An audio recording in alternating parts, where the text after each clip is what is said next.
Nang kunin ko ang telepono para tanungin ang anak kong si Marco kung kailan ang kasal nila. Tumingin sa akin ng tuwid si Lena, ang manugang ko, at sinabi ng may nakakalamig na ngiti, "Ay, ikinasal na kami kahapon." Mga espesyal na tao lang ang inimbitanan namin. Parang balde ng yelo ang bumuhos sa akin. Espesyal na tao. Ako na 3 taon nagbabayad ng upa nila buwan-buwan na, 28,000. Ako na bumili ng lahat ng muebles sa bahay nila. Ako na nagpupuno ng ref nila tuwing wala silang makain. Hindi ako espesyal na tao. Nakatayo ako sa sala ng sarili kong bahay. Hawak ang telepono na parang timbang na 1,000 kilo. Pinapanood si Marco na ili na iwas-iwas ang tingin habang si Lena ay komportable nang naupo sa sofa na ako ang bumili para sa kanila. Ang maputlang pink na damit na pinili ko para sa kasal nila ay nakasampay lang ng walang kwenta sa aparador ko. Kasama ang bagong sapatos at ang ilusyon na makakasama ako sa pinakamahalagang araw ng buhay ng bugtong kong anak. Gumastos ako ng 12,000 sa damit na iyon. Iniisip na gaano kaganda ako titingnan sa litrato ng kasal ni Marco. Mga litratong hindi ko pala makikita kahit kailan. Mga linggo ko pinlano ang bawat detalye. Nag-ipon ako ng 50,000 para ibigay na regalo sa kasal. Tinawagan ko ang kapatid kong si Dina sa Maynila para ibalita ang magandang balita. Nilinis ko ang buong bahay mula ulo hanggang paa. Akala ko dadaan sila pagkatapos ng kasal para mag-celebrate. Lahat iyon gumuho sa 1 segundo sa 4 na salitang may lason. Mga espesyal na tao lang. Sa wakas, itinaas ni Marco ang tingin at nagsalita ng parang rehearsed. "Nay, intimate lang po, maliit lang, kami lang 2 at mga ninong." Pero alam kong kasinungalingan. Nakita ko ang mga litrato sa Facebook.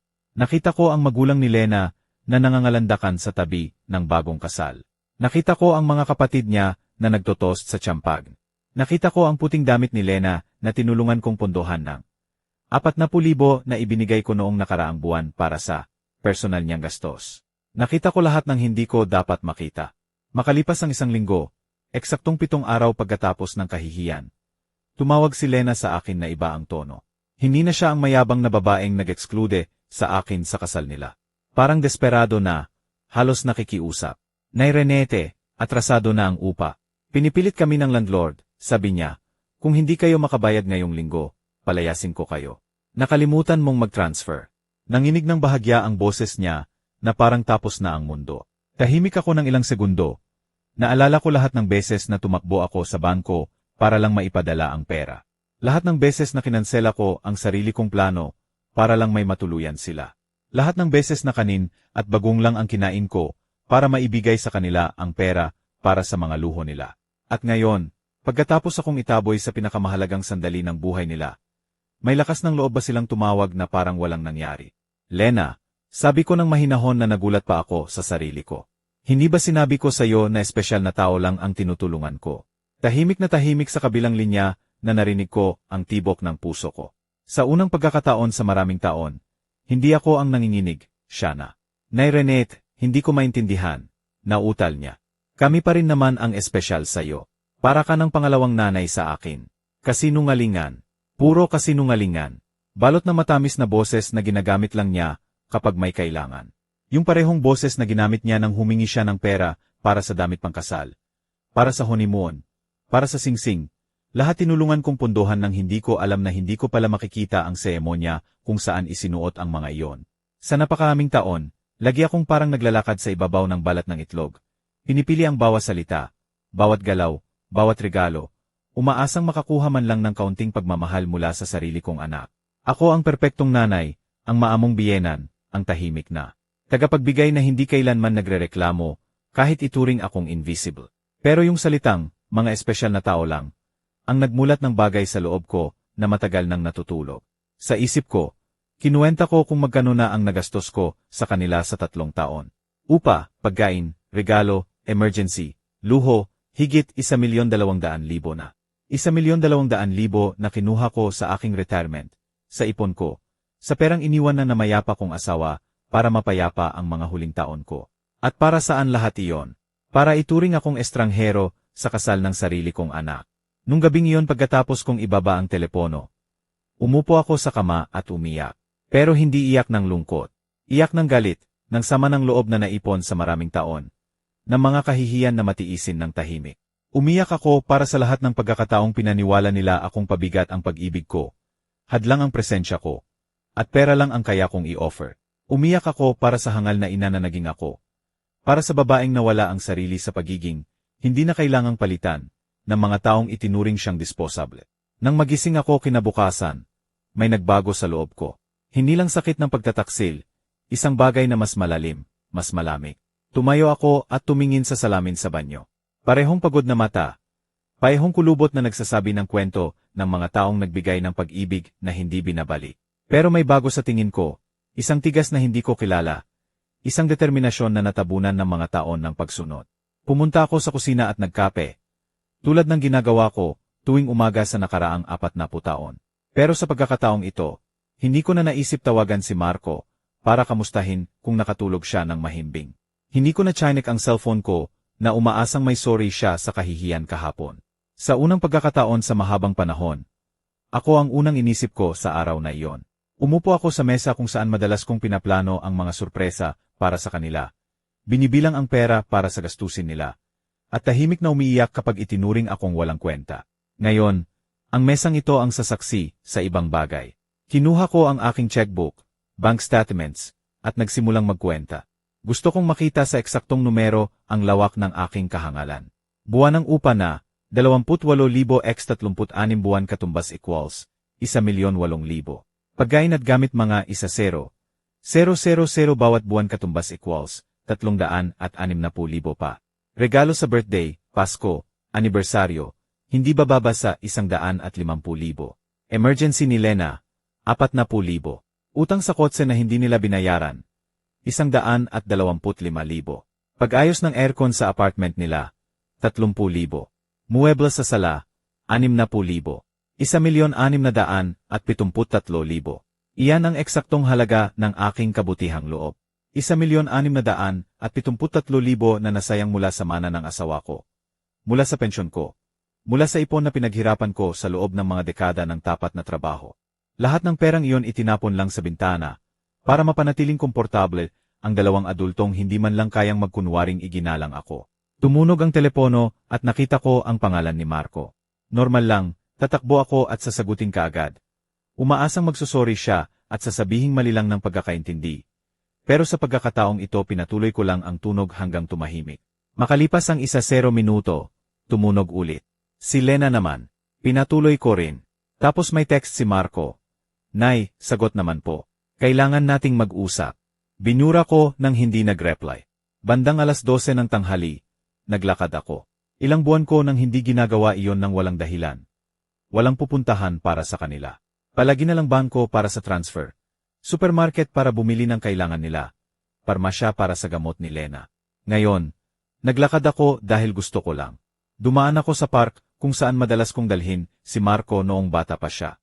Naalala ko yung matamis na batang yumakap sa akin ng mahigpit at sinabing ako ang pinakamabuting nanay sa buong mundo.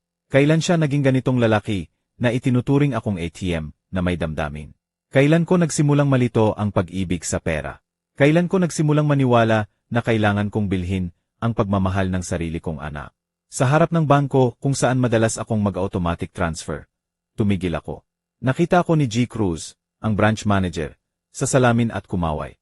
Kilala niya ako sa loob ng maraming taon. Siya ang nagpo-process ng lahat ng padala ko kay Marco at Lena. Nakita niya kung paano naubos ang account ko, buwan-buwan para mapuno ang kanila. Pumasok ako at dumiretso sa opisina niya. Ginoong Cruz, gusto ko po kanselahin lahat ng automatic transfer ko. Nagulat siya. 3 taon na regular iyon tulad ng pagsikat ng araw. Sigurado po kayo, Ginang Renate, may nangyari po ba? Totoo ang pag-aalala niya. Mas totoo kaysa sa anumang interes na ipinakita sa akin ni Marco nitong mga nakaraang buwan. Nangyari po na nagmulat na ako, sagot ko.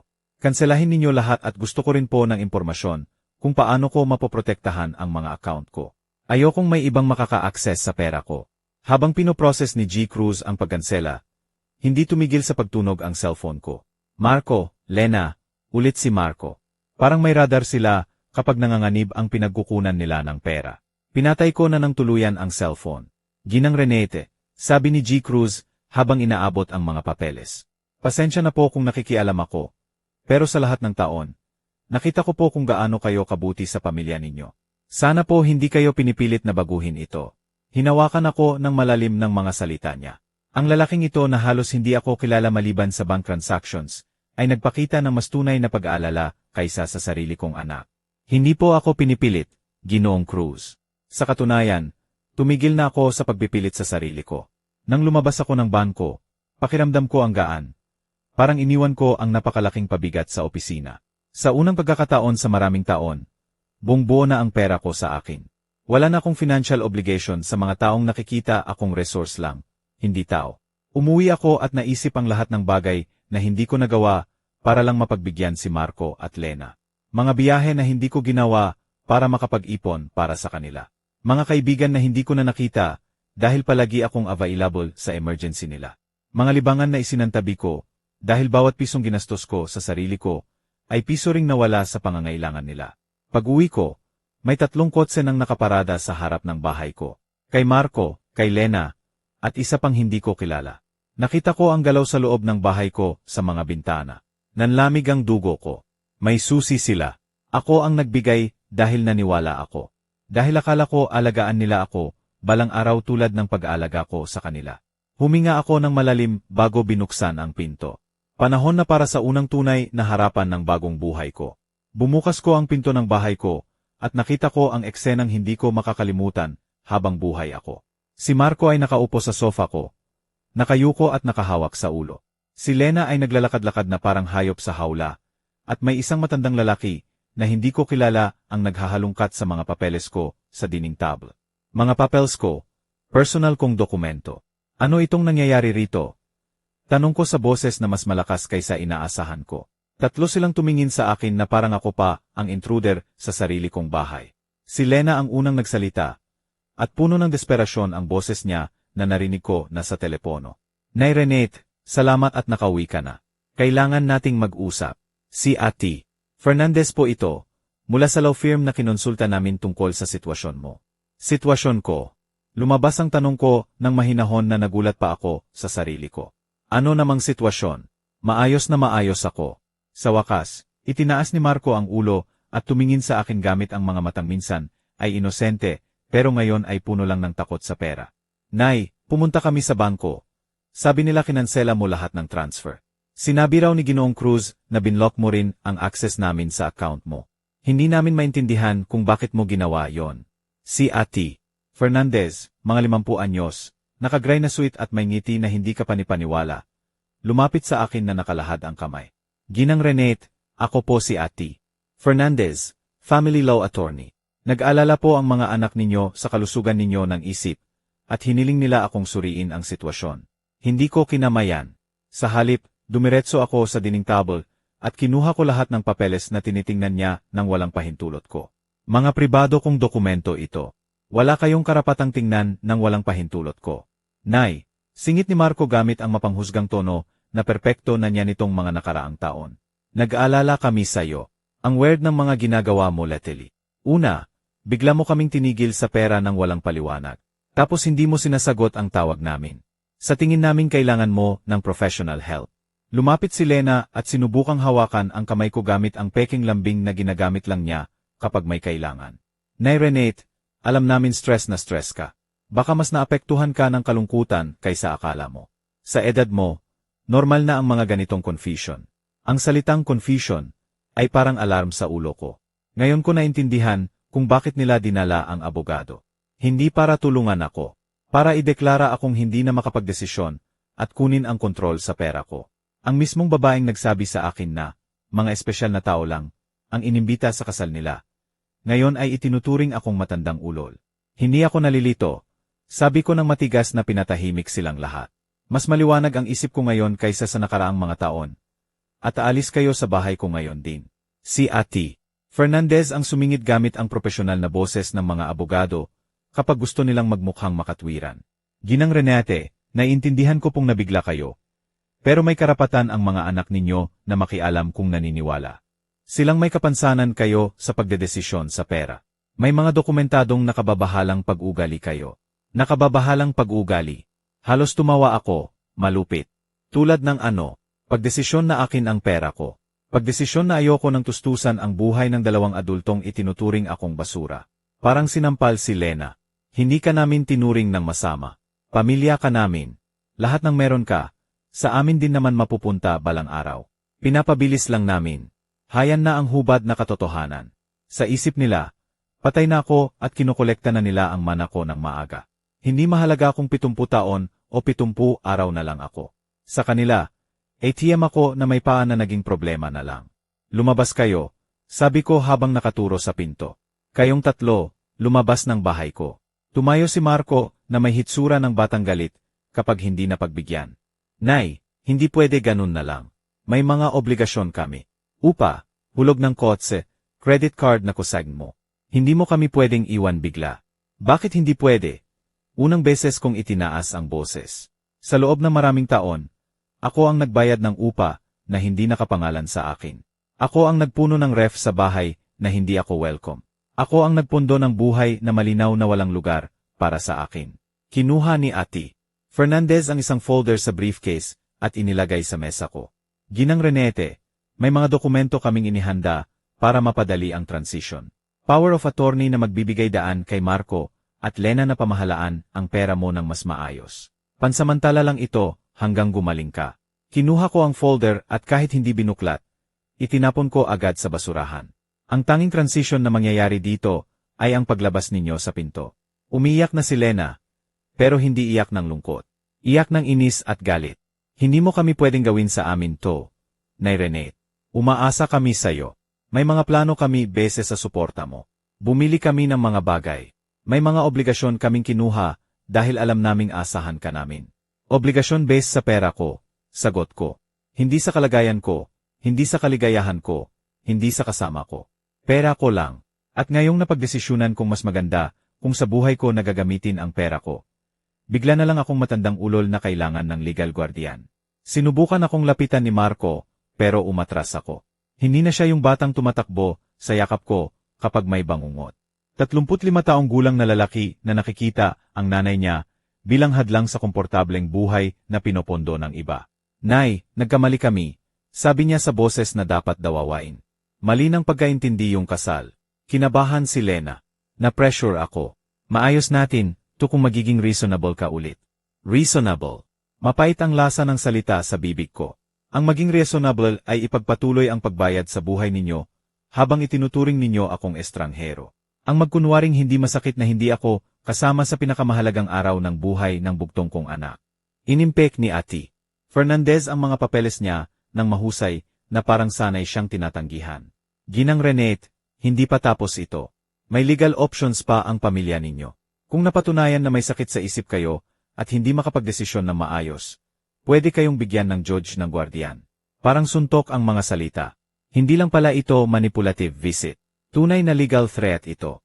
Ate Fernandez, sabi ko habang tuwid na nakatingin sa mata niya, imungkahi ko po na mag-research kayo na mabuti bago ninyo takutin ang 71 anyos na babaeng 40 taon ng perpektong namamahala ng pera niya, na mag-isang nagpalaki ng anak pagkamatay ng asawa, na matapat na nagtrabaho hanggang mag-retire, at hanggang last week ay nagpopondo sa 2 adultong kaya naman sarili. Tumigil sa pagiyak si Lena, at tumingin sa akin ng malamig na sa wakas ay nakita ko ang tunay niyang mukha. Hindi matatapos dito, Nay Renate. May karapatan din kami at mga abogado. Sage, sagot ko.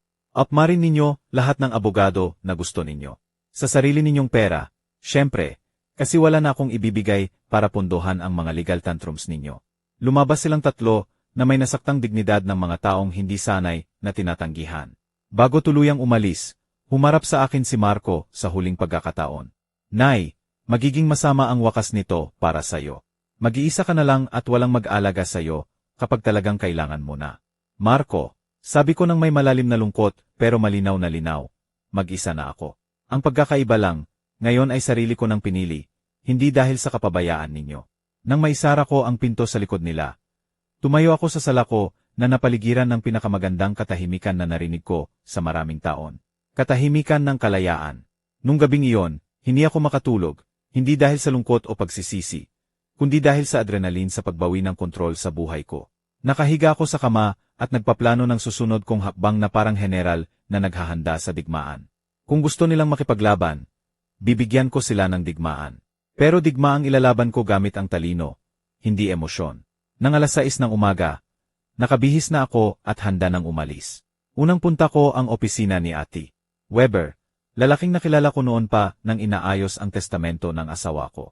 Iba siya kay Ate Fernandez. Kilalang-kilala siya sa pagtatanggol sa karapatan ng mga matatanda. Ginang Renete, sabi niya pagkatapos kong ikwento lahat. Mas madalas pa sa iniisip ninyo ang ginawa ng mga anak ninyo kahapon. Tinatawag itong elder financial abuse, at krimen ito sa batas. Ang pumasok sila sa bahay ninyo nang walang pahintulot at tingnan ang pribadong dokumento ay labag din sa batas. Pinakalma at pinag-alala ako ng mga salita niya. Pinakalma ako dahil napatunayan na hindi ako baliw, na talagang abusive ang nangyari. Pinag-alala ako dahil mas malala pala talaga ang sitwasyon. Kailangang i-document natin lahat, sabi pa niya. Bawat transfer, bawat regalo, bawat pagkakataong pinilit kanila para sa pera. Babaguhin din natin ang testamento mo para maprotektahan ang ari-arian mo sa susunod na manipulasyon. 3 oras kaming nag-review ng financial records ko. Napapito si Ate Weber nang makita ang kabuwang, 1,600,000 at 73,000 sa loob ng 3 taon. Ginang Renete, sa halagang ito, pwede kayong nakapamuhay ng komportable, nakapagbiyahe, nakapag-enjoy ng retirement. Sa halip, buong-buo ninyong pinundo ang buhay ng 2 taong hindi man lang kayo inimbita sa kasal nila. Nang umalis ako sa opisina ni Ate Weber, may plano na ako. Una, papalitan ko lahat ng lock sa bahay ko. Pangalawa, magpapalagay ako ng CCTV at security system. Pangatlo, magbubukas ako ng bagong account sa ibang bangko na wala silang alam. Pang-apat, sisimulan ko ng mamuhay sa buhay na matagal ko nang ipinagpaliban. Sunod kong puntahan ang hardware ni Mang Tony. Kilala niya ako dahil palagi akong bumibili ng gamit para sa apartment ni na Marco at Lena. Ngayon iba na. Ginang Renete, ano pong emergency ulit sa anak ninyo? Tanong niya nang may pamilyar na ngiti. Wala na po, Mang Tony. Sa bahay ko na po ngayon. Palitan ko po lahat ng lock, at yung pinakamataas na klase po sana. Nagulat siya, pero walang tanong. Habang pumipili ako ng lock, dumaan ang anak niyang si Ethan na installer ng CCTV. Parang himala. Ethan, kailangan ko ring magpalagay ng buong security system with cameras. Walang problema sa presyo. Habang inaayos nila ang schedule ng installation kinabukasan, tumawag ang hindi kilalang numero. Si Lena gamit ang cellphone ng iba dahil na-block ko na ang numero niya. Nay Renate, si Lena to. Wag mo munang ibaba. Makipag-usap tayo ng matino. Magsalita ka. Malamig kong sagot. Naiintindihan ko pong galit ka sa kasal. Nagkamali kami. Napag-usapan na namin ni Marco at gusto ka naming sulutan. Paano kung mag-special dinner tayo para i-celebrate ang kasal natin? Sa bahay mo na lang, magluto tayong magkakasama tulad ng dati. Halata na halata ang manipulasyon na halos matawa ako. Lena, magkano ba eksakto ang atraso ninyo sa upa? Tahimik sa kabilang linya. Naputol ko ang sinasabi niya. 2 buwan na po. 56,000 total. Pero hindi lang po para doon ang tawag ko. Nay, miss ka na talaga namin. Miss ninyo ako o ang pera ko? Tanong ko ng diretsa. Pareho. Sagot niya nang may nakakagulat na tapang. Hindi ako magsisinungaling, Nay. Kailangan namin ang tulong mo sa pera. Pero mahal ka rin namin. Kung mahal ninyo ako, sabi ko, bakit hindi ako mahalaga para maimbitahan sa kasal ninyo? Bakit hindi ako mahalaga para tawagan ninyo nang hindi humihingi ng pera? Kailan ninyo ako huling tinawagan para kamustahin lang? Tahimik ulit. Alam nating pareho ang sagot. Hindi pa kailanman. Lena, 1 beses ko lang sasabihin ito. Sa loob ng 3 taon, ATM na may damdamin ang tingin ninyo sa akin. Ginamit ninyo ako. Winalang bahala. Nilate.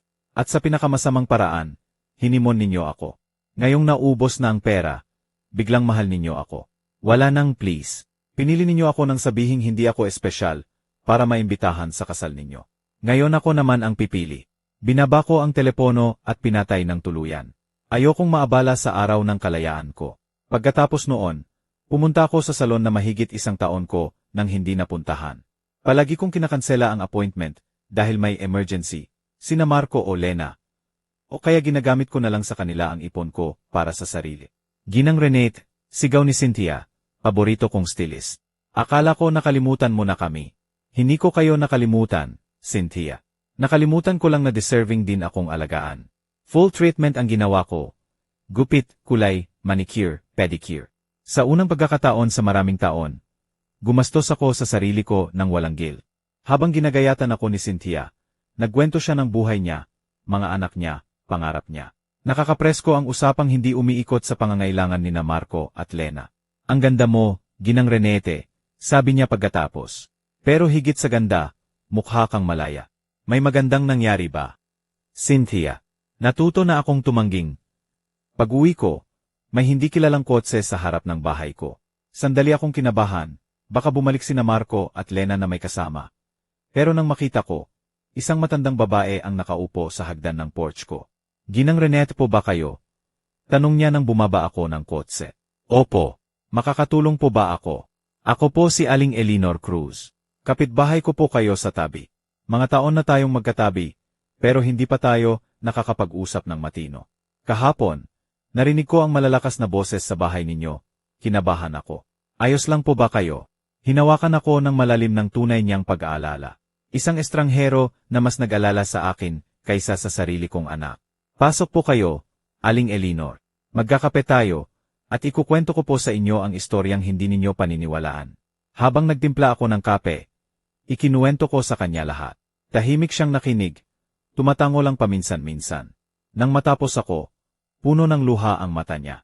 Ginang Renete, sabi niya, tama po ang ginawa ninyo. Pareho rin po ang nangyari sa akin sa anak kong babae, 5 taon na ang nakaraan. Akala ko rin tungkulin kong pondohan ang buhay niya kahit adult na siya. Akala ko hindi niya ako mamahalin kapag tumigil ako sa pagbigay ng pera. Ano po ang nangyari?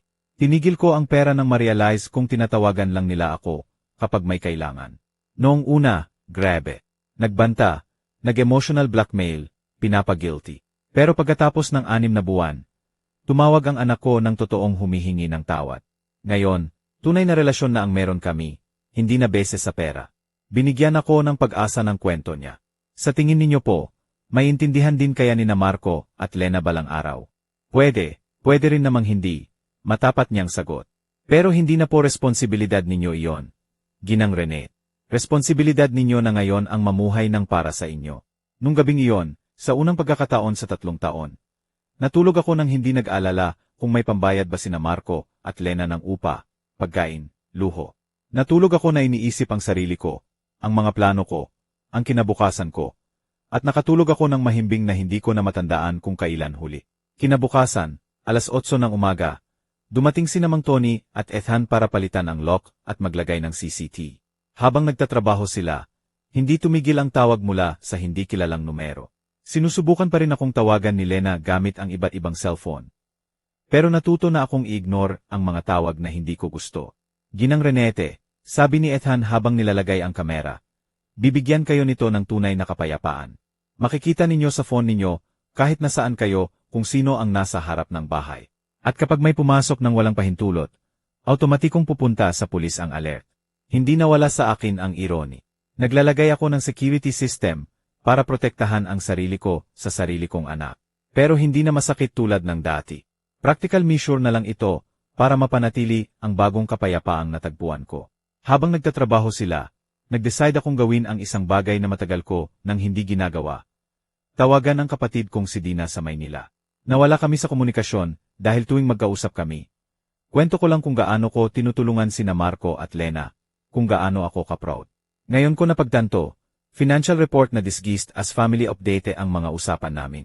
Dina, sagot niya ng may gulat.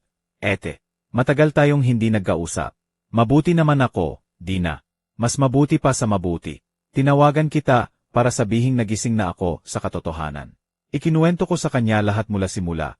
Ang lihim na kasal, ang kahihiyan, ang pagdalaw ng abogado, ang desisyon kong itigil ang pagtulong. Tahimik siyang nakinig. Nang matapos ako, nagulat ako sa sagot niya. Ete, matagal ko nang hinihintay yan.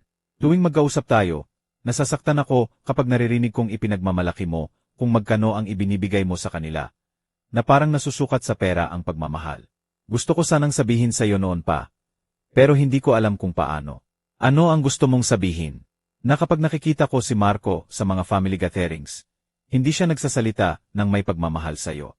Laging tinulungan ako ni Mommy nito, o binili ni Mommy yan.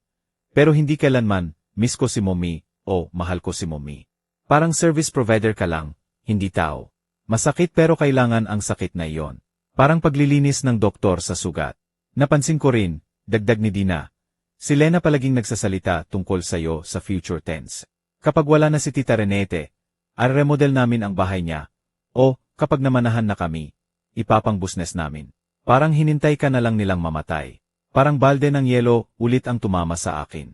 Hindi lang pala ako ATM sa paningin nila. Temporary obstacle ako sa pagitan nila at sa pera ko. Pagkatapos ng usapan kay Dina, umupo ako sa kusina at pinroseso ang lahat. Mga taon ng pag-aasawa sa lalaking tunay na nagmamahal sa akin. 35 taon ng mag-isang pagpapalaki kay Marco pagkamatay ng asawa ko. At 3 taon ng pagpupondo sa 2 taong nakita akong 1,673,000 na hadlang. Tumunog ang doorbell at sa bagong kamera, si Aling Elinor na may hawak na tasa. Binuksan ko ang pinto at inabutan niya ako ng bagong timplang kape. Akala ko kailangan mo ng kasama pagkatapos ng lahat ng ikinuwento mo kahapon. Sabi niya nang may tunay na ngiti. Habang umiinom kami ng kape, mas marami pa siyang ikinuwento sa karanasan niya. Sinabi rin sa akin ng anak ko yung parehong linyahan na sinasabi sa iyo ni Lena. Para ka ng pangalawang nanay sa akin. Kami ang espesyal sa iyo. Sa amin din naman mapupunta balang araw. Mga linyang galing sa Emotional Manipulation Handbook. May ganun po talagang handbook. Natatawang tanong ko. Hindi opisyal. Pero parang isa lang ang binabasa nila. Chapter 1. Gawin siyang pakiramdam na kailangan siya. Chapter 2. Gumawa ng paulit-ulit na financial emergency. Chapter 3. Kapag tumanggi na siya, questionin ang kalusugan ng isip niya. Tumawa kami, pero mapait ang tawa. Nakakatawa at nakakalungkot na makita ang predictable na pattern sa sarili nating mga anak. Naramdaman mo rin po ba ang guilt nang tinigilan mo ang pera? Tanong ko kay Aling Elinor. Araw-araw sa unang 3 buwan. Matapat niyang sagot. Pero pagkatapos, nakita ko ang resulta. Naghanap ng pangalawang trabaho ang anak ko. Tumigil sa pag-golf tuwing weekend ang asawa niya at nag-extra work. Natuto silang mamuhay sa kaya nila. At higit sa lahat, natuto silang tao ako, hindi resource. Pagkatapos ng hapunan na iyon, nag-decide akong gawin ang matagal ko nang ipinagpaliban. Bisitahin ang puntod ng asawa ko. Palaging may dahilan ako noon. May emergency sina Marco at Lena o mas maganda raw gamitin sa kanila ang pamasahe. Tahimik at maganda ang sementeryo. Medyo napabayaan ang puntod ni Roberto dahil ilang buwan ko nang hindi nalilinis. Umupo ako sa damuhan sa tabi ng lapida at kinausap siya na parang buhay pa. Roberto, mahal ko, siguro nawala ako sandali. Pagkaalis mo, lahat ng lakas ko ibinigay ko kay Marco. Gusto kong maging pinakamabuting nanay sa mundo. Akala ko mabubuo siya kahit walang ama. Pero sa proseso, nakalimutan ko ang sarili ko. Naging ibang tao ang anak natin. O baka ganito na talaga siya at ayoko lang makita. Alam mo naman si Lena. Ang perang iniwan mo para mapayapa ako. Ginastos ko sa kanila. Pero hindi na, mahal ko. Natuto na ako. Nilinis ko ang puntod. Pinalitan ng bagong bulaklak ang mga tuyot. At nanatili pa ako ng 1 oras. Tinatamasa ang katahimikan. Sa unang pagkakataon sa maraming taon, hindi ako nagmamadali pa uwi para ayusin ang krisis ni na Marco at Lena. Pag-uwi ko, 3 kotse na naman sa harap ng bahay ko. Mabilis ang tibok ng puso ko, pero handa na ako. Sa kamera, sina Marco, Lena, at 2 pang hindi ko kilala. Mukhang galit at nagtuturo-turo sa bahay ko. Hindi ako bumaba ng kotse. Tinawagan ko agad si Ati. Weber. Ati. Weber. Nandito na naman sila sa bahay ko. May kasama pa sila ngayon. Ano po ang gagawin ko? Huwag po kayong bumaba ng kotse. Ginang Renette. Pupuntahan ko kayo agad at tatawagan ko ang pulis. Kahapon pa po ako nag-request ng temporary restraining order. Bawal na silang lumapit sa property ninyo. Maya-maya, dumating si Ati. Weber at 2 patrol car. Nakita ko ang mga pulis na kinausap sina Marco at Lena. Nakita ko si Marco na galit na kumakaway ng kamay. Nakita ko si Lena na umiyak ulit. Pero hindi na ako naantig. Lumapit ang isang pulis sa kotse ko. Ma'am, pwede na po kayong bumaba. Alis na po ang mga bisita ninyo. Nang bumaba ako, sumigaw si Marco mula sa kabilang kalsada. Nay, sobra na to. Pamilya mo kami. Hindi mo kami pwedeng ipapulis sa sarili mong anak. Marco, sagot ko ng mahinahon na nagulat pa ako sa sarili ko. Ang pamilya hindi nagbabanta ng kaso para sa mental incompetence. Ang pamilya hindi nambubukas ng bahay nang walang pahintulot. Ang pamilya hindi itinuturing ang nanay nila na ATM. Sumigaw si Lena mula sa kabilang kalsada. Babayaran mo lahat ng utang mo sa amin. May mga bills kang koseg. Hindi mo kami pwedeng iwan ng ganito. Ginang Cruz, singit ni Ati. Weber, Lahat ng future communication ay dadaan sa opisina ko. At iminumungkahi ko pong kumonsulta kayo ng sarili ninyong abogado bago magbanta ng collection, dahil fully documented lahat ng voluntary payments ng kliyente ko sa loob ng 3 taon. Pinanood ko silang umalis na talunan, pero hindi pa sumusuko. Alam kong hindi pa tapos, pero sa unang pagkakataon, may tiwala na ako. May professional help na ako. May emotional support si Aling Elinor. At higit sa lahat, malinaw na sa akin kung ano ang tama at mali. Nung gabing iyon, inimbita ako ni Aling Elinor sa bahay niya sa hapunan. Nakilala ko ang anak niyang babae na bumisita. At nakita ko mismo kung ano ang hitsura ng malusog na relasyon ng pamilya. Magalang silang mag-usap, tunay na nagkakamusta, tumatawa ng magkakasama. Ni minsan, hindi humingi ng pera ang anak niya sa buong gabi. Sana ganito rin sana kay Marco. Pag-amin ko kay Aling Elinor pag-aalis ng anak niya. At baka darating din ang araw na magkaganon kayo, sagot niya. Pero kailangan muna niyang matutong tao ka na deserving ng respeto, hindi lang pinagkukunan ng pera. Sa unang pagkakataon sa loob ng mga linggo, natulog ako ng may pag-asa sa kinabukasan. Ang mga sumunod na araw ay kakaibang tahimik. Paulit-ulit na dumadaan ang kotse ni na Marco at Lena sa harap ng bahay ko. Minsan mabagal, minsan nakaparada ng ilang minuto, pero hindi bumaba. Parang pinag-aralan ang routine ko. Hinintay ang perfect moment para sa susunod na atake. Sinunod ko ang payo ni Ate Weber, dinocument ko bawat pagdaan nila, petsa at oras. Gagana sa atin ang persistence nila, sabi niya. Bawat paglapit nila pagkatapos natin sabihing bawal na. Lalong lumalakas ang kaso natin para sa permanent restraining order.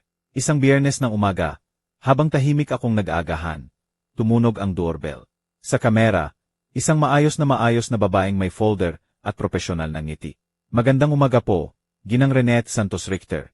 Sabi niya pagbukas ko ng pinto. Social worker po ako mula sa Office of Senior Citizens Affairs.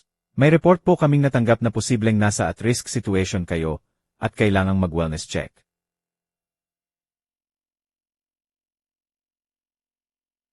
Nanlamig ang dugo ko. Umabot na sa gobyerno ang eskandaluhan ni na Marco at Lena. Patingin po ng AI. Tanong ko habang pinipilit maging kalmado. Ipinakita niya ang opisyal na AI. Ako po si MS Reyes. Pwedeng pumasok at makipag-usap. Pinapasok ko siya dahil alam kong mas lalala ang kaso ko kapag tumanggi ako. Umupo si MS Reyes sa sala ko at naglabas ng form. Ginang Renette, may mga report pong malaki ang pagbabago sa financial behavior ninyo. Tinigilan ninyo ang komunikasyon sa pamilya at nagpakita ng paranoia sa paglalagay ng hindi kailangang security system. Sinabi rin po na tumanggi kayong tumanggap ng medical at legal help mula sa mga mahal sa buhay. Bawat salita ay maingat na pinili para mukhang matandang baliw ako. Kilala ko ang handuriting ni Lena sa mga salitang iyon. MS Reyes, sabi ko ng may dignidad. Gusto ko po munang tawagan ang abogado ko bago sumagot ng kahit ano. Ma'am, hindi po ito legal interrogation. Wellness check lang po ito. Kung wala kayong itinatago, hindi naman po dapat problema. Galit na galit ako sa linyang, kung wala kang itinatago. Paehong logic ng mga abuser para i-justify ang panghihimasok. MS Reyes, tatawagan ko po ang abogado ko. Pwede kayong maghintay dito o bumalik kayo ibang araw. Pero hindi ako sasagot ng kahit ano kung walang legal representative. Tumawag ako kay Ate Weber at dumating siya sa loob ng 20 minuto. Nang makita niya ang social worker, tumigas ang mukha niya. MS Reyes, sana po may court order kayo para narito kayo dahil ang kliyente ko ay under legal representation ko at harassment na ang anumang hindi autorisadong investigasyon. Sir, sagot niya ng medyo nawala ang confidence. May report po mula sa concerned family members tungkol sa kalagayan ng ginang. Tungkulin po namin imbestigahan. Anong pamilya? Tanong ni Ate Weber ng tuyot. Yung pamilyang sinubukan pirmahan ng power of attorney nang walang abogado. Yung pamilyang pumasok sa bahay niya nang walang pahintulot at tiningnan ang pribadong dokumento. Yung pamilyang hindi man lang inimbita ang nanay sa kasal nila habang nabubuhay sa pera niya. Inilagay ni Ate Weber ang folder sa mesa. Narito po ang buong dokumentasyon ng financial at emotional abuse sa kliyente ko. 1,600,000 at 73,000 sa 3 taon. Systematic exclusion at emotional blackmail. Kung may kailangang imbestigahan dito, hindi po ang kliyente ko. Tiningnan ni MS Reyes ang mga dokumento nang may lumalaking discomfort. Halatang hindi tumutugma ang impormasyong ibinigay sa kanya sa realidad sa harap niya. Ginang Renette, sabi niya sa wakas, Pwede ninyo po bang ipaliwanag kung bakit bigla ninyong tinigilan ang financial support sa anak ninyo? Dahil natuklasan ko pong ginagamit lang nila ako. Simpleng sagot ko. Dahil napagtanto kong hindi ako nanay sa paningin nila, kundi bank account. Dahil pagod na akong tustusan ang mga taong nakikita akong hadlang. Pero hindi ninyo ba obligasyon tulungan ang pamilya ninyo? Galit na galit ako. Ms. Reyes, ang obligasyon ko bilang ina ay palakihin ang anak ko hanggang 18. Turuan, bigyan ng tools para maging independent adult. 35 anyos na ang anak ko, may asawa, at kaya naman sarili. Hindi obligasyon ko ang pondohan ang adult life niya. Choice ko yon, at pinili ko ng itigil. Ms. Reyes, singit ni Ati. Weber, normal po ba sa pananaw ninyo na ang 35 anyos na adult ay hindi makabayad ng sariling upa kung wala ang tulong ng 71 anyos niyang ina? Hindi agad sumagot si Ms. Reyes. Kitang-kita kung nagre-recess siya ng buong sitwasyon. Ginang Renete, tanong niya pagkatapos ng ilang sandali. Bongbo po ba ninyong pinamamahalaan ang pera ninyo? Pwedeng makita ninyo ang bank statements, investments, tax payments ko. Lahat updated at maayos po. Nakapag-iisa po kayong makita na malinis ang bahay ko. Nag-aalaga ako sa sarili ko. Nagdadrive ako. May malusog na social life ako sa mga kapitbahay. Vitamins at paminsan-minsan lang aspirin ang gamot ko. Wala po akong medical condition na nangangailangan ng regular na gamot. Ang kliyente ko, dagdag ni Ati Weber, ay bagong nagpa-full medical exam bilang bahagi ng legal process namin. Perpektong malusog po siya sa isip at katawan. Isinara ni Ms. Reyes ang folder niya. Ginang Renete, base sa usapan natin at sa mga dokumentong na-review ko, wala po akong nakitang senyales na at risk kayo o kailangan ng intervention. Isasara ko po ang kasong ito. Pagkaalis niya, tahimik kaming dalawa ni Ati Weber ng ilang minuto. Renete, sabi niya sa wakas, magpapatuloy pa ito. Gastos na gastos sina Marco at Lena sa mga hinier nilang profesional para may deklara kang incompetent. Ibig sabihin po ba desperado na sila? Eksakto. Ano pa pong kaya nilang gawin? Pwede silang mag-file ng formal lawsuit for guardianship. Mahal at mahirap manalo. Pero kung makahanap sila ng sympathetic judge at psychiatrist, baka makakuha sila ng guardian. Natakot ako. Pwede nilang kunin ang pera ko. Pwede nilang subukan. Pero matibay ang ebidensya natin na fully competent ka at greed lang ang motibo nila. Hindi tunay na pag-aalala. Nung hapon na iyon, tinawagan ko si Dina para maglabas ng sama ng loob. Ete, sabi niya, napapansin mo ba kung hanggang saan sila handang gawin para sa pera? Sinisira nila ang pamilya, gumagastos ng pera na wala sila sa mga abogado at doktor. Sinisira ang reputasyon nila. Lahat para lang makabalik sa bank account mo. Totoo. Buong buo ng nahayag ni na Marco at Lena ang tunay nilang kulay. Walang balikan. Walang tunay na reconciliation. Sa kanila, hindi ako naging ina o biyenan. ATM na may paalang ako palagi. Masakit ang revelation, pero malaya rin. Hindi na ako kailangang magtaka kung tama ang desisyon ko. Hindi na ako kailangang makonsensya sa pagprotekta sa sarili ko. Pinatunayan nila mismo na mas mahalaga sa kanila ang pera ko kaysa sa emosyonal at pisikal kong kalagayan. Nung gabing iyon, dumating si Aling Elinor na may sorpresa. Inimbita niya ang mga kaibigan niya sa garden club para makilala ako. Mga sis, sabi niya, lahat tayo dumaan sa ganitong sitwasyon.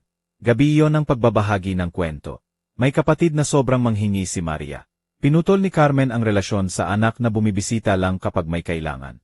Napalitan ni Alfreda ang testamento niya nang malaman niyang retirement plan ng mga apo ang tingin sa kanya. Ang pinakamasakit, pag-amin ko, hindi ang pera na naibigay ko, kundi ang mapagtanto na hindi pala totoo ang pagmamahal na akala ko meron ako. Renete, sabi ni Alfreda sa karunungan ng 80 taon. Ang tunay na pag-ibig ay hindi nabibili at hindi na ibebenta. Kung kailangan mong bilhin ito, hindi ito totoo kailanman. Bombang pump o sa sugatang kaluluwa ko ang mga salita niya. Tama siya. Binili ko ang atensyon, hindi pagmamahal. Pinondo ko ang ilusyon. Alam ninyo ba kung ano ang natuklasan ko? Sabi ko sa mga bagong kaibigan, na mas masakit ang mag-isa kapag napaliligiran ka ng mga taong hindi ka mahal kaysa mag-isa ng talaga. Kahit mag-isa ako ngayon, maganda ang kasama ko. Tumawa kaming lahat at nagtoast sa bagong karunungan namin. Nung gabi pag-aalis nila, umupo ako sa hardin ko at tumingin sa mga bituin. Mas maliwanag kaysa dati. O baka mas malinaw lang ang mata ko ngayon. Sa unang pagkakataon sa buong buhay kong adult, financially mag-isa ako. Walang dependence, walang financial obligation kanino man kundi sa sarili ko. At sa halip na matakot ako, nasasabik ako. Pwedeng magbiyahe ako kahit kailan ko gusto. Pwede kong i-remodel ang bahay. Pwede akong bumili ng magagandang damit. Pwede akong magdonate sa mga charity na mahalaga sa akin. Pwede kong i-invest sa sarili kong kinabukasan sa halip na pundohan ang kasalukuyang buhay ng mga walang utang na loob. Ang kalayaan ay lasang pag-asa. At sa unang pagkakataon sa maraming taon, gusto ko na maglano ng sarili kong kinabukasan. Isang buwan pagkatapos ng huling insidente, akala ko nanalo na ako sa digmaan. Nakapag-establish na ako ng magandang routine.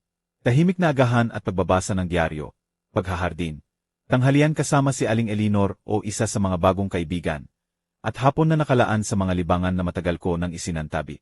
Nagsimula na akong magpinta ulit. Bagay na mahal ko noon bago ako naging personal na financier nina Marco at Lena.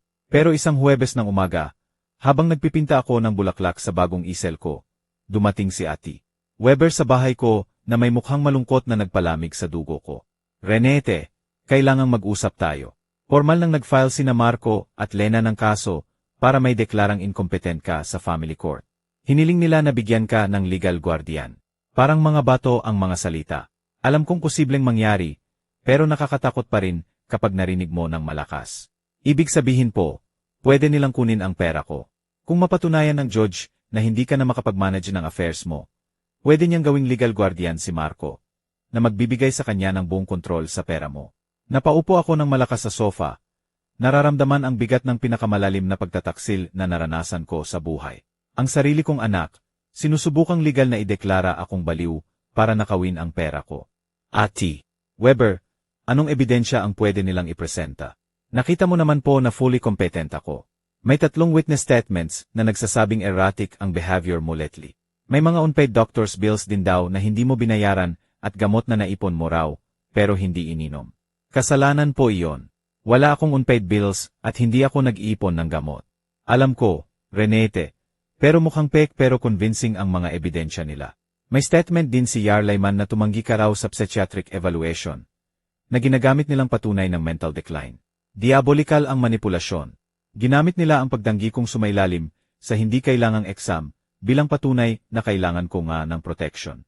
Ginamit nila ang instinct ko na protektahan ang sarili ko laban sa kanila bilang ebidensya na kailangan ko nga ng protection. Sino ang 3 witness? Tumingin si Ati Weber sa dokumento.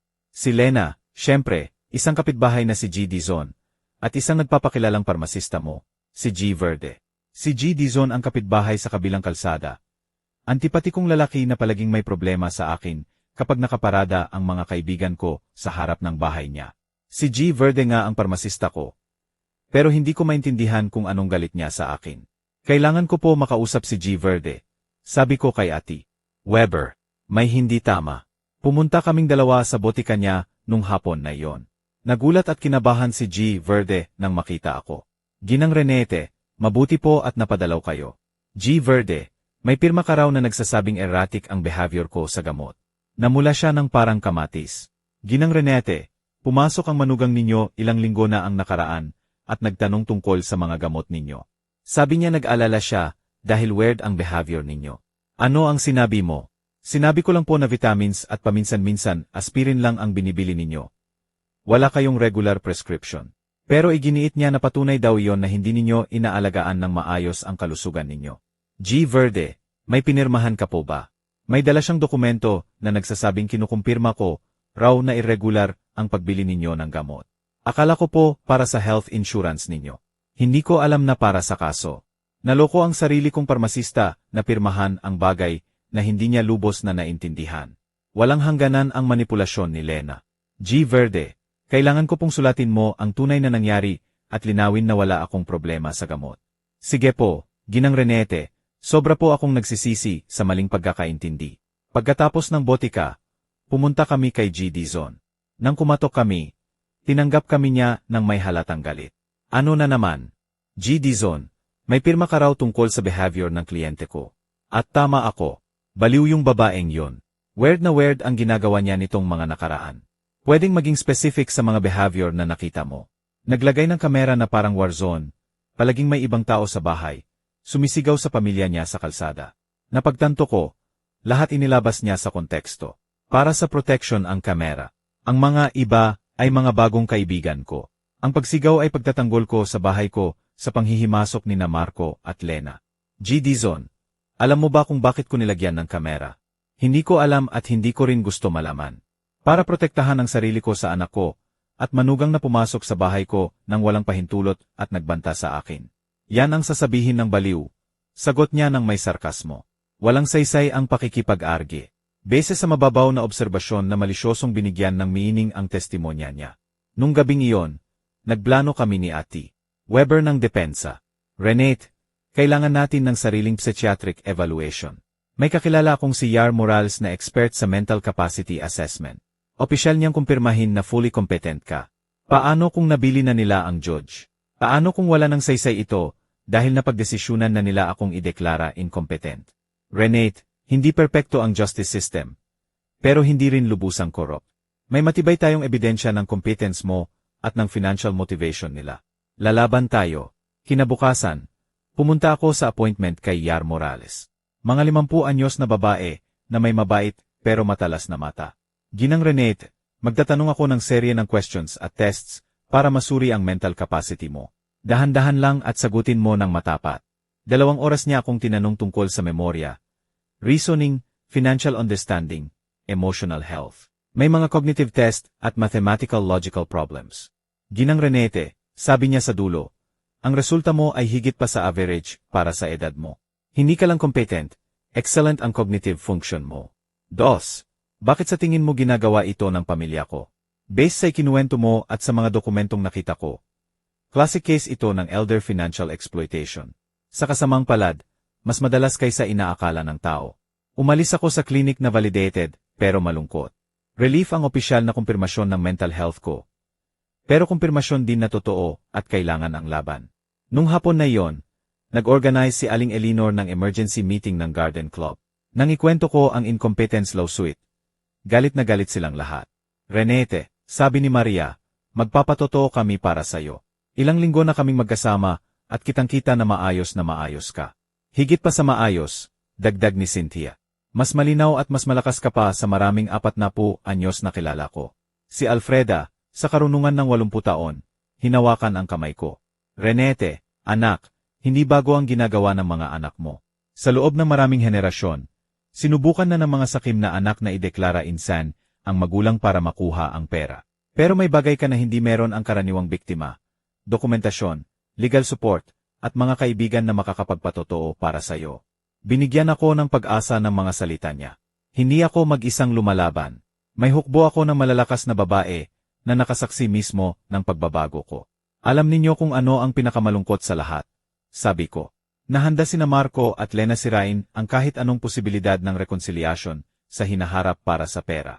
Kahit pa handa akong patawarin ang lahat, walang balikan mula rito. At baka nga mas mabuti yon, sagot ni Cynthia. Alam mo na ngayon eksakto kung sino sila at pwede ka nang kumilos ng naayon. Nung gabing iyon, sa unang pagkakataon mula nang magsimula ang bangungot na ito, talagang umiyak ako. Hindi ng lungkot, kundi ng pagluluksa. Nagpaalam na ako sa anak na akala ko meron ako. Sa pangarap na mapagmahal na pamilya. Sa ilusyon na binabayaran ang unconditional love. Pero may bagong bagay din ang sumibol sa loob ko. Determinasyong bakal na hindi ako papayag na hubaran hindi lang ng pera, kundi ng dignidad at kalayaan ko. Opisyal nang nagsimula ang digmaan. Pero handa na akong lumaban. Dumating ang hearing 3 linggo pagkatapos. Maaga akong gumising, isinuot ang pinakamagandang black suit ko. At tumingin sa salamin ng may determinasyong hindi ko pa nadama kailanman. Ngayon, hindi lang ang mental capacity ko ang huhusgahan. Ang dignidad ko bilang tao, ang karapatan kong mamuhay ng malaya sa pang-abuso. Ang halaga ko bukod sa bank account ko ang huhusgahan. Dumating si Ati Weber ng 7:00 ng umaga para i-finalize ang strategy. Renate, tandaan mo, nasa kanila ang burden of proof. Kailangan nilang patunayan na incompetent ka. Kailangan lang nating patunayan na hindi. Paano kung bias na ang judge? Si Judge Morales ay kilalang patas. Nag-research ako sa mga dating kaso niya at hindi siya automatikong kampi sa pamilya. Dedikado siya sa pagprotekta sa karapatan ng matatanda. Dumating kami sa korte ng 9:00. Sa hallway, nakita ko si Marco na nakabagong suit na malamang binili para sa okasyong ito at si Lena na nakaitim na parang nasa libing. Siguro nga libing iyon. Libing ng relasyon namin bilang pamilya. Nang magdagpo ang mata namin, Iniiwas ni Marco ang tingin. Pero matigas na nakipagtitigan si Lena na nagkumpirma na sa kanya. Business transaction lang ito. Ang abogado nila ay matandang lalaki, elegante, na may confidence na galing sa panalo sa ganitong kaso noon. Nang simulan niya ang opening statement, malinaw ang strategy. Gawing mukha akong matandang nalilito na niloko ng mga estranghero para layuan ang mapagmahal na pamilya. Your Honor, sabi niya ng solemn, si Ginang Renate Santos Richter ay nagpakita ng malinaw na mental decline nitong mga nakaraang buwan. Bigla niyang tinigilan ang financial support sa pamilya niya nang walang rational explanation. Naglagay siya na hindi kailangang security system dahil sa paranoia at nag-isolete sa mga mahal sa buhay sa impluensya ng mga kapitbahay at abogado na malinaw na sinasamantala ang kanyang vulnerable situation. Bawat salita ay maingat na pinili para gawing dementya ang self-empowerment ko at external manipulation ang kalayaan ko. Tinawag nila ang mga witness nila. Unang tinawag si Lena at Oscar-worthy ang performance niya. Umiyak siya habang inilalaawan kung paanong bigla akong nagbago. Naging hostile at paranoid. Nag-isolete sa pamilya na nagmamahal sa akin. Your Honor, sabi niya nang nanginginig ang boses. Palaging pangalawang nanay sa akin si Nay Renate. Nakakagiba ng loob ang makita ang mental decline niya. Gusto lang namin siyang tulungan makuha ang kere na kailangan niya. Mga kasinungalingan na nakabalot ng convincing tears. Nang i-cross-examine siya ni Ati Weber, nagsimulang lumitaw ang mga butas. Ginang Cruz, pwede ninyo bang sabihin sa korte kung kailan huli kayong tumawag sa kliyente ko nang hindi humihingi ng pera? Nautal si Lena. Marami naman po kaming pinag-uusapan. Pwede ninyo bang bigyan ng specific date? Hindi ko na matandaan ang eksaktong petsa. Totoo po bang ikinasal kayo ng asawa ninyo nang hindi inimbita ang kliyente ko? Maliit lang po talaga ang ceremony. Totoo po bang nang tinanong siya ng kliyente ko tungkol sa kasal? Sinabi ninyo na mga espesyal na tao lang ang inimbita ninyo. Namula si Lena. Hinugot po sa konteksto ang mga salitang iyon. Ano po ang tamang konteksto para sabihin sa biyenan na hindi siya espesyal na tao? Hindi siya nakasagot ng convincing. Sumunod si Marco. Makita siya sa witness stand. Nanunumpa na magsasabi ng totoo habang naghahanda magsinungaling tungkol sa mental health ko. Isa sa pinakamasakit na sandali ng buhay ko. Ito ang batang mag-isang pinalaki ko. Ang buong buhay ko ibinigay ko. Palaging generous sa amin si Mommy. Testimonya niya. Pero nitong mga huli, naging erratic at irrational na siya. Naniniwala kami na niloloko siya ng mga tao na sinasamantala siya. Nang i-cross-examine siya ni Ati Weber, tuluyang bumagsak ang maskara. G. Cruz, magkano po ang natanggap ninyo mula sa nanay ninyo sa nakaraang 3 taon? Hindi ko alam ang eksaktong halaga. Totoo po bang 1,673,000? Palaging generous si Mommy. At ilang beses ninyo po siyang binisita nang hindi humihingi ng pera. Nakakabinging katahimikan. Totoo po bang pumasok kayo ng asawa 255 ninyo sa bahay ng kliyente ko nang walang pahintulot at tiningnan ang pribadong dokumento niya? Nag-alala lang po kami sa kanya. Totoo po bang nagdala kayo ng abogado para pilitin siyang pirmahan ang power of attorney? Gusto lang po naming tulungan siyang pamahalaan ang pera niya. Sa edad na 35, kailangan ninyo po ba talaga ng tulong ng 71 anyos ninyong ina para makabayad ng upa? Hindi na nakasagot ng may dignidad si Marco. Nagpatotoo si G. Dizon tungkol sa mga erratic behavior ko. Pero nang tanungin siya ni Ati Weber ng detalye, inamin niyang hindi niya ako kailanman kinausap ng direkta at base lang sa mababaw na obserbasyon ang lahat. Nagpatotoo si Yarlayman na ang pagdanggi ko sa evaluation ay patunay ng mental decline. Pero isinumait ni Ati Weber ang buong dokumentasyon ng evaluation namin kay Yar Morales na tuluyan ng binasura ang konklusyon niya. Kami naman ang sumunod. Unang tinawag ni Ati Weber si G. Verde, ang parmasista ko, na nagpaliwanag kung paanong niloko siya ni Lena para pirmahan ang distorted statement tungkol sa gamot ko. Nagpatotoo si Yar Morales tungkol sa excellent mental state ko at isinumit ang flawless na resulta ng cognitive tests ko.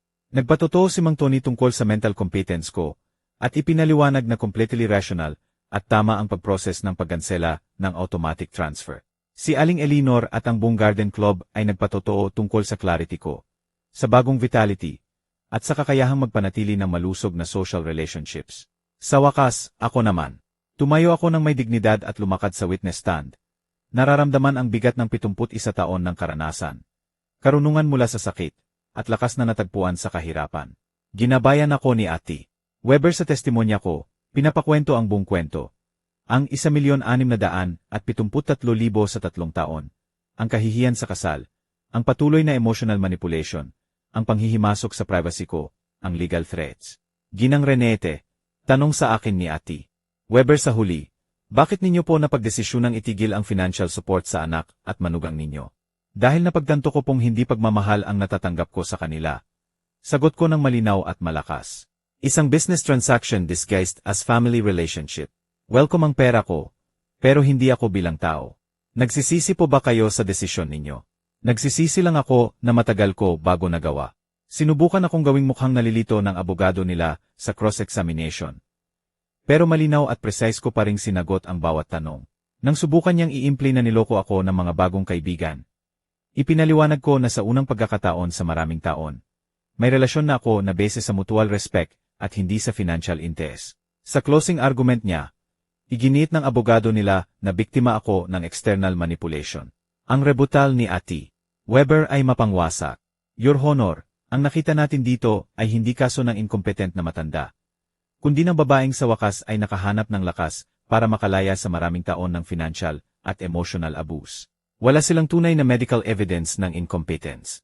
Ang ipinakita lang nila ay frustration dahil ang pinagkukunan nila ng pera ay nagdesisyong gamitin ang legal at moral niyang karapatan para protektahan ang sariling yaman. Nagdeliberate si Judge Morales ng 2 oras na parang 2 taon. Nang bumalik siya, seryoso pero malinaw ang mukha. Pagkatapos suriin ang lahat ng ebidensyang iprinisinta, simulan niya, halata sa korte na ito na si Ginang Renate Santos Richter ay nasa buong kapasidad ng kanyang mental faculties. Kinukumpirma ng professional psychiatric evaluation ang cognitive competence niya. Ang mga financial decision niya, gaano man kasakit sa pamilya niya, ay completely rational at nasa loob ng kanyang karapatan. Mas bumibilis ang tibok ng puso ko. Higit pa rito, patuloy ng judge, nagmumungkahi ang ebidensya na ang kasong ito ay motivated ng financial interest kaysa tunay na pag-aalala sa kapakanan ni Ginang Renate. Buong-buo kong tinatanggihan ang request for guardianship. Panalo ako. Hindi lang ang kaso, kundi ang kalayaan ko, ang dignidad ko, ang karapatan kong mamuhay ng malaya sa pang-abuso ng mga taong supposedly nagmamahal sa akin. Nang lumabas kami ng korte, nakita ko sina Marco at Lena na galit na nakikipag-usap sa abogado nila. Binigyan ako ni Lena ng tingin ng purong galit bago umalis. Tumingin sa akin si Marco sa huling pagkakataon, at sa isang sandali, may parang pagsisisi ako na nakita, pero huli na. Nung gabing iyon, nag-organize si Aling Elinor ng salusalo sa bahay ko kasama ang lahat ng kaibigan namin.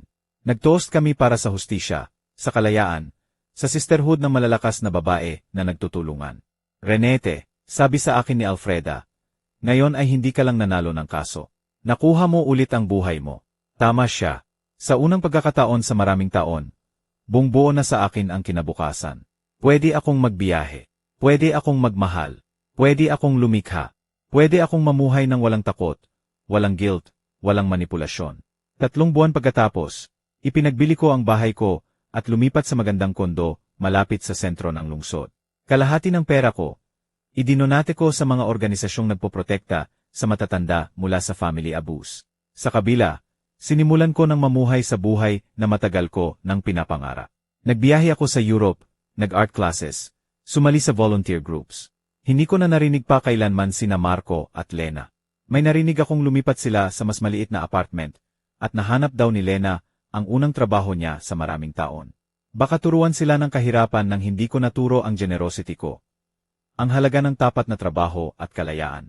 Minsan kapag tumitingin ako sa mga bituin mula sa bagong balkonahe ko, naalala ko ang babaeng ako 1 taon na ang nakaraan. Takot, manipuladong, naniniwalang kailangang bilhin ang pag-ibig. Patay na ang babaeng iyon. At sa lugar niya, may ipinanganak na nakaintindi na ng isang pangunahing katotohanan. Ang tunay na pag-ibig ay walang presyo. At ang kalayaan ay hindi kailanman nagiging masyadong mahal. Renate ang pangalan ko. 72 anyos na ako. At sa wakas natutunan ko na ang pinakamahalagang taong kailangang mahalin at protektahan ko ay ang sarili ko. Kung nagustuhan ninyo ang kwento ko, pwede ninyo akong suportahan sa pamamagitan ng donasyon para makasulat pa ako ng maraming kwento. Maraming salamat po. At kayo, ano ang gagawin ninyo kung kayo ang nasa lugar ng taong ito? Gusto ko po talagang marinig ang opinyon ninyo. Kaya i-share ninyo po sa comment. Palagi akong curious kung ano ang iniisip ninyo, at isulat ninyo rin po kung saan ninyo ito narinig. Para sa iba pang kwentong buhay na katulad nito, i-like ang video at mag-subscribe sa channel ko. Marami pang kwento ang naghihintay sa inyo. Hanggang sa muli.